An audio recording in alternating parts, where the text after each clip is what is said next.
Alright, good evening. In this video ay gagamitin natin ang count functions. So paano po gamitin si count functions? Okay. So ito naka-yellow na to ang ating data. For example, no? So using count functions ay ika-count natin, gagamitin natin ang count formula. So equals, paano po gamitin ang count formula? Equals count shift 9. Highlight mo itong data na naka-yellow. And then shift 0, enter. So 3. Bakit po 3? Ang kinakount lang ni count function ay number lang, no? So ang number lang diyan ay 1, 2, 3. Bakit po yung Megan may number din po at saka James? So hindi siya naka-count dahil combination of alphabet and numbers. So alphanumeric ang kanyang ang pagkaka-type, no? Magkahalong alphabet at numeric, no?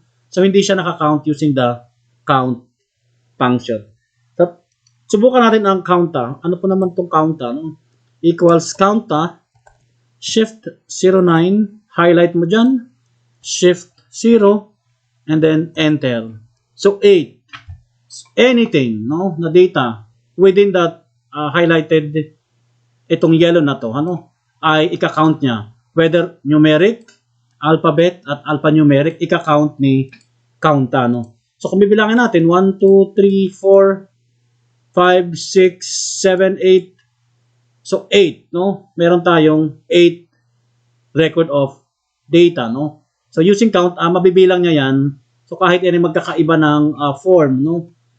Ng pagkaka-type, so ika-count niyan. I-consider niyo as data. How about po count blank? Count blank. So equals count blank shift 09, highlight mo tong data na to, and then shift 0, enter. So 5, bakit po 5? 1, 2, 3, 4, 5, no? So kinakount ni count blank yung blanco doon sa existing data na hin-highlight mo, no? So may mga ganyang data na sabog, no, na walang nakalagay, no? So ika-count niya ilan ba yung data na walang nakalagay, no? O walang item or enter, no? Okay, that's the count functions.